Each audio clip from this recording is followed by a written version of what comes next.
중국의 신종 코로나 바이러스 확산 속도가 빨라지면서 우리 정부는 중국 전체를 검역 대상 오염 지역으로 지정했습니다. 중국에서 오는 모든 항공기 탑승객에 대한 검역이 크게 강화됐고요.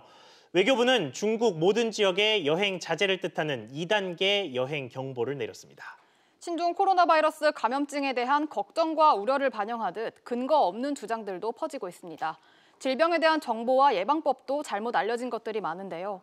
오늘 이 시간에는 전문의 모시고 정확히 알아보도록 하겠습니다. 내과 전문의 이동훈 선생님 모시고 자세한 이야기 나눠보도록 하겠습니다. 선생님 안녕하세요. 네, 안녕하십니까? 안녕하십니까. 자, 먼저 많은 분들이 좀 불안해하셨을 텐데 일단 어제 하루 동안은 확진 환자가 국내에서는 발생을 하지는 않았습니다. 그런데 지금 이 상황을 놓고 하루 만에 섣부른 판단을 내리기는 좀 어렵겠습니다만 정부의 초기 방역이 조금 효과를 내고 있다고 평가를 해도 될까요? 어떻습니까? 아직은 조금 시기상조인 것 같긴 합니다. 저희들이 이제 그 신종 코로나 바이러스에 대해서 인지하기 시작한 게 한 1월 20일경 정도 된다고 보시거든요. 설 직전이었는데요. 예. 저희 의료계도 설 연휴를 들어가면서부터 환자가 발생되고 그러면서 저희 의료계 내부 통신망에서도 굉장히 이 문제에 대해서 뜨거운 논쟁이 벌어졌습니다. 네. 그래서 설 연휴가 끝나면서 미리 좀 대비를 한 다음에 저도 어저께 좀 일찍 출근해서 안내문도 붙이고 손소독제랑 마스크 같은 것도 비치하면서 환자를 맞이했었고요. 네. 대부분 병원도 많이 준비를 했었습니다. 그리고 국민분들도 예전과 달리 좀 침착하게 들어오셔서 손소독하시고 마스크를 착용하시면서 진료를 받았던 경험이 있는데요. 문제는 이제 1월 20일 이전에 우한에 방문하셔서 본의 아니게 위험물질에 노출되셨던 분들이 아마 귀국하셨을 것이고요. 네. 이분들이 잠복기가 현재까지 14일 정도로 알려져 있거든요. 예. 그러니까 아직까지는 잠복기가 완전히 끝난 게 아니기 때문에 이번 주말까지는 좀 더 지켜보셔야 될 것 같고요. 다행스러운 거는 잠복기가 잠복기 중에서도 많이 발생하는 시기라고 할 수 있는 7, 8일경 그 사이까지는 지금 환자분이 4분 정도만 발견됐던 거고요.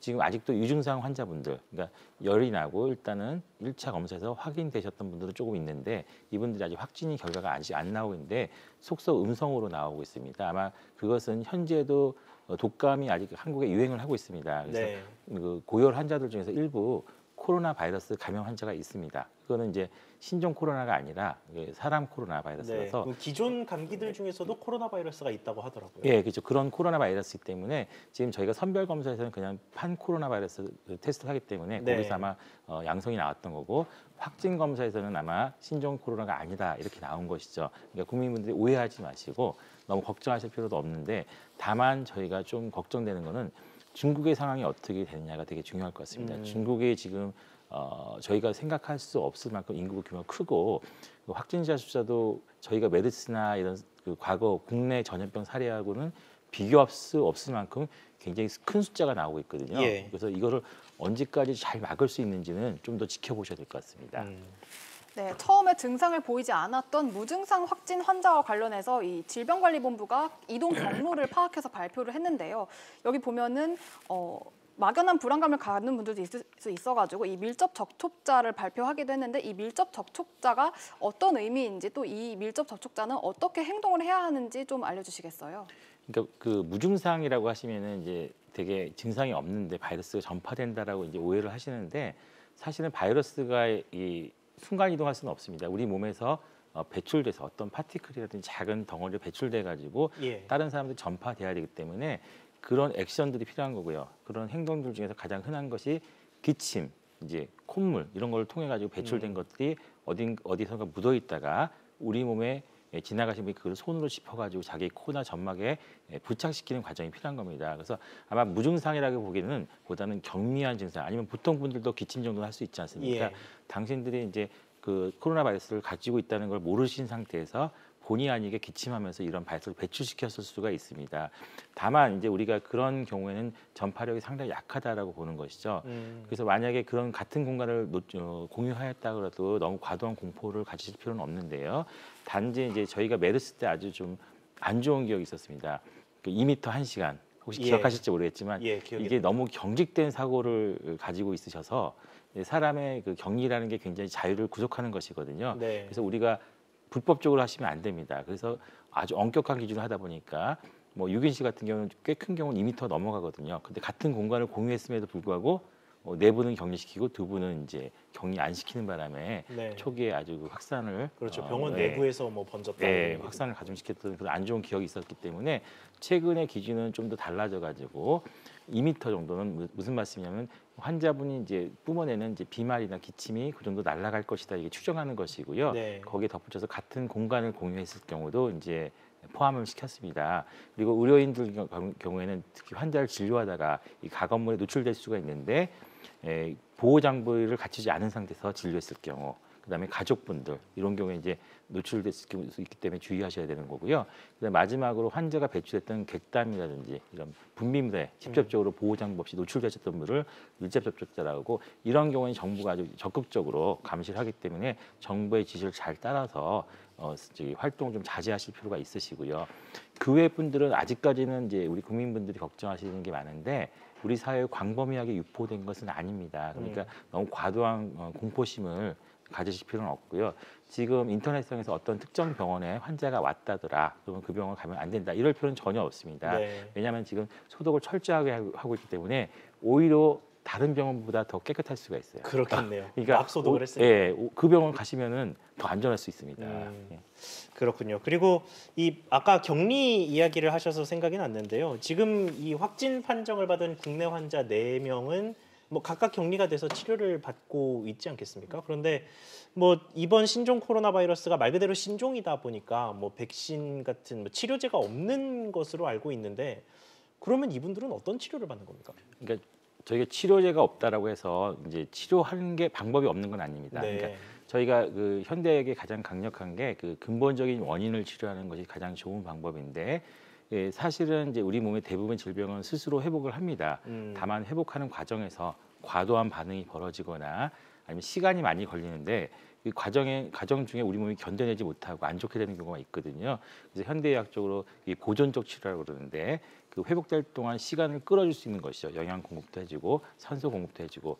그러지만 가장 중요한 건 항바이러스제 치료. 그러니까 적을 치료하는 항바이러스제 치료가 제일 좋은데, 아직까지는 이제 항바이러스제가 많지 않기 때문에 기존에 이제 에이즈 치료를 하면서 개발된 바이러스제들이 여러 가지가 있습니다. 예. 그런 거를 이제 혼용해서 사용하는 것이고요. 그 외에 보존적 치료, 아니면 호흡곤란 있으면 기계 환기를 통해서 강제적으로 산소를 공급해 준다든지 이런 여러 가지 보존적 치료가 있기 때문에 그런 과정 중에서 메르스 때도 많은 분들이 회복하셨거든요. 그러니까 말하자면 증상을 완화시켜서 자기 면역 체계를 좀 회복할 수 있게끔 도와주는 뭐 이런 식의 치료라고 그렇습니다. 보면 되나요? 바로 그래서 건강하신 분들은 오랜 시간 버틸 수가 있어요. 힘이 있기 때문에. 그래서 반대로 노약자분들이라든지 어린이 같은 경우는 그런 회복돼 그 견뎌내는 힘이 아무래도 약하기 때문에 저희들이 좀 걱정하고 있는 것입니다. 네, 많은 분들이 신종 코로나 바이러스의 전파 가능성을 우려를 하고 있는데요. 이게 공기를 통해 전파될 가능성은 좀 얼마나 됩니까? 그러니까 지난번 이제 메르스 때도 그런 얘기가 계속 나와가지고 아마 지금 말씀하시는 것 같은데, 되게 비말이라는 건 이제 기침할 때 튀어나오는 그런 물질 덩어리들거든요. 근데 이게 환경에 따라서 예를 들면 옆에 선풍기라든지 요즘에 그 대형 냉방 장치 이런 데서 팬 같은 게 있지 않습니까? 이 옆에서 기침하면 이 바람이 날려가지고 좀 그렇죠. 멀리 뭐 날아갈 수 있겠죠. 그런 특정한 상황이 아니면 결국은 이제 공기를 부유하는 건 아니기 때문에 공기 전파는 아닌 거고요. 대개는 이제 어딘가 붙어 있는 겁니다. 붙어 있는 거를 멀리 붙어 있는 거를 환자분이 이동하시는 분 그 다음 사람이 와가지고 손을 대가지고 접촉하신 다음에 그거를 입이나 코로 가져가서 걸리신 거기 때문에 그래서 저희가 계속 의료계에서 모든 분이 아마 나와서 다 말씀하셨을 거예요. 손 씻게 하시라는 거. 손을 씻지 못하면 얼굴에 손만 안 대셔도 일단은 손 피부가 다 방어해주거든요. 그렇죠. 뭐 이런 테이블에 얼굴을 갖다 댈 일은 많이 없어요. 그래서 손만 안 대시면은 상당 부분 어느 정도 예방이 되고요. 실제로 메르스 때도 우리가 그런 방어 활동이라고 하죠. 개인 방어 활동을 철저히 하였을 때는 환자들이 발견돼도 2차, 3차 가면은 거의 굉장히 많이 감소했던 걸 경험한 적이 있었습니다. 네, 그러면 이거는 좀 곁다리 질문이기는 합니다만, 이렇게 비말, 그러니까 침방울을 통해서 몸 밖으로 배출된 바이러스는 보통 뭐 그것도 14일 잠복기처럼 살아있거나 그러지는 않습니다. 바이러스는 기생충입니다. 사람이 없으면, 숙주가 없으면 생존할 수가 없기 때문에 얼마 전에 소멸되고 돼 있고요. 그래서 그런 바이러스나 그 비말들을 최소한 내뿜기 위해서 사실 마스크가 필요한 겁니다. 그래서 기침을 하시는 분들은 사실은 이제 이번 그 코로나 바이러스뿐만 아니라 보통 분들도 기침이라든지 겨울철에 호흡기 증상이 있는 분들은 마스크를 쓰시면은 다른 분들의 그런 전파를 예방하는데 큰 도움이 되겠죠. 그래서 그리고 손 세정제 같은 것도 많이 쓰시면은 그 바이러스들이 내 손에 묻었다고 해도 바로 제거할 수 있기 때문에 많이 도움이 되는 것입니다. 그래서 어떻게 보면은 이제 기본에 충실하라고 그러잖아요. 그래서 기본에 충실만 해도 이 모든 전염병들 그런 것들 다 예방을 가능합니다. 네, 이 예방을 위해서 마스크 말씀해 주셨는데 이게 숫자가 높은 마스크가 급이 높은 마스크잖아요. 이렇게 숫자가 높은 마스크를 쓰면 예방에 더 도움이 되겠죠? 예방에는 도움이 되는데 실제로 그런 마스크를 쓰시고 사회 활동하기가 어렵습니다. 그러니까 네. 우리가 방금 말씀드렸듯이 마스크라는 거는 이제 어떻게 보면 환자분들이 다른 사람들의 2차 감염을 예방을 해서 환자분들이 쓰시면 제일 좋고요. 그다음에 일반 저희 같은 전문 의료인들, 이게 의료인들은 환자분에 노출되면서 그런 침방울이나 이런 위험 물질에 노출될 가능성이 있거든요. 그렇죠. 그래서 사실은 이제 엄격하게 따지면 이제 고글도 쓰라고 돼 있고요, 방호복도 입으라고 돼 있는데 일반적으로는 이제 마스크까지만 저희가 착용하고 있는데 마스크를 쓰라고 저희가 권장하고 있고 일반인 분들은 사람들이 많은 곳에 가셨을 때 예를 들면 밀집된 곳에 가셨을 때는 옆에 분들의 기침을 이제 마스크를 안 쓰시고 할 수도 있거든요. 그럴 때는 좀 도움이 되겠지만 그 아주 강력한 마스크를 쓰시면 아마 사회생활하기 굉장히 어려우실 겁니다. 그러면 이 마스크 중에 왜 이 미세먼지 막는 등급의 마스크들이 있지 않습니까? 이 KF라는 그 로고로 되어 있어서 뭐 99까지 올라가면 뭐 99%의 미세먼지를 막아준다 뭐 이런 식인데 이 미세먼지를 잘 막아주는 마스크가 감염 예방에도 더 도움이 되는 게 맞습니까? 일단은 뭐 비말에 날라오는 것들은 어느 정도 막아줄 수 있지만 바이러스 파티클이 굉장히 작기 때문에 완벽하게 막을 수는 없습니다. 제일 좋은 거는 그런 환자분들하고 접촉을 좀 피하시는 게 제일 좋습니다. 또 마스크를 쓰면은 안 쓰는 것보다는 비교적 좀 도움이 되기 때문에 사람들이 많은 곳에 갈 때는 좀 사용하셔도 되고요. 꼭 필요한 거는 어떻게 보면 지금 상황에서는 환자분들 그리고 지금 상황이 아니라도 이제 기침하시는 분들은 기침 예절을 조금 지켜주시면은 그게 가장 좋은 방법 같습니다. 네, 또 손을 자주 씻으라고도 말씀을 해주셨는데 이게 물로 씻기 어려운 상황에는 손 세정제만 사용해서 씻기도 하잖아요. 그럼 이렇게 세정제만 사용했을 때도 좀 예방이 충분히 되나요? 네, 물론 충분합니다. 그래서 손 세정제뿐만 아니라 그 비누로 해도 충분하고요. 그다음 비누로 30초 정도. 근데 씻을 때 잘 씻으셔야 됩니다. 보통 그냥 물만 다 손바닥만 하고 하면 안 되고요. 아마 요즘에 인터넷 사이트에 가보면 손 씻는 방법들이 다 있습니다. 그런 방법을 잘 지켜서 하시면 좋은데 사실은 이제 우리나라가 병원비가 너무 싸다 보니까 이 감기나 이런 병에 대해서 쉽게 병원에 오셔가지고 이 손 씻기 같은 예방 활동을 잘 안 하시는데요. 저도 미국 가서 굉장히 놀랐던 점이 굉장히 열심히 씻습니다. 거기는 이제 의료비가 아시다시피 굉장히 비싸지 않습니까? 그런 여파인지 모르겠지만 손들을 남자분들도 굉장히 열심히 씻더라고요. 저도 줄 서서 씻었던 경험이 있는데 손 씻기를 열심히 하시면은 사실은 감기 등을 비롯한 이런 감염성 질환들 중에 상당수가 예방이 될 수 있습니다. 메르스 때 좀 씻으셨으면 이번 기회에 한번 더 열심히 씻으셔가지고 지금도 아직 독감 환자가 많이 유행하고 있습니다. 그런 것도 예방할 수 있는 좋은 방법 중에 하나니까 굳이 뭐 코로나 바이러스 때문에 놀라셔가지고 손 씻기를 더 하실 게 아니라 이번 기회에 손 씻기를 생활화하시면은 여러 전염병도 예방이 될 것 같습니다. 네, 알겠습니다. 조금 다른 이야기를 해보겠습니다. 아까 저희가 잠복기 이야기를 잠깐 했었는데 이 지금 중국 당국에서 잠복기에도 감염이 일어날 수 있다 뭐 이런 식의 발표를 했더라고요. 이제 여기서 궁금한 점이 두 가지가 있는데 증상이 이미 있는 사람 그러니까 병에 이미 걸린 게 티가 나는 사람의 전파력과 잠복기에 있는 사람의 전파력이 차이가 있는지가 일단 궁금하고요. 그리고 두 번째로 잠복기에 감염 그리고 지금 이 코로나 바이러스의 신종 코로나 바이러스의 잠복기가 뭐 3에서 7일 정도, 뭐 길면 14일 정도라고 하는데 이게 과거에 뭐 메르스나 사스 같은 질병의 잠복기와 좀 차이가 있습니까? 이렇게 두 가지가 좀 궁금합니다.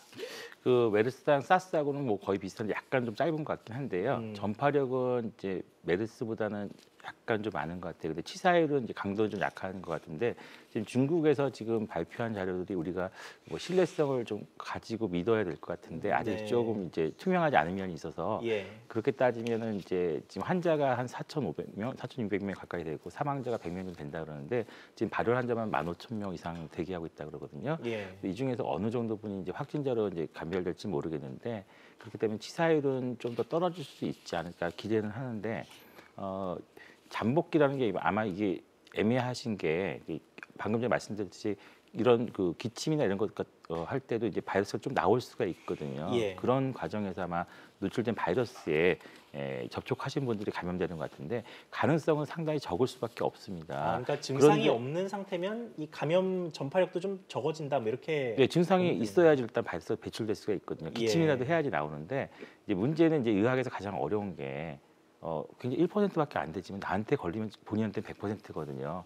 그래서 저희가 이거를 단정적으로 이 잠복기 때 안 된다 이렇게 말씀드릴 수는 없고 그래서 저희가 중요한 것이 이제 우한이라든지 특정 지역에 위험 지역에 가셨던 분들은 당신들이 아무 증상이 없다 하더라도 이게 많이 사회 활동하시면 안 됩니다. 그래서 될 수 있으면은 이제 아마 통보가 되셨을 거고 통보가 안 되셨다 하더라도 본인한테 본인이 알고 계시죠. 이제 당신이 우한에 언제쯤 갔다 오셨다는 걸 알고 계시기 때문에 나는 아무 이상 없는데 이렇게 돌아다니시면은 그 며칠 뒤에 또 증상이 나타날 수도 있고요. 예. 증상이 본인은 없었지만 당신께서 기침을 하시면서 바이러스를 좀 배출해가지고 주변 분들이 2차 감염을 유발시킬 수도 있는 거거든요.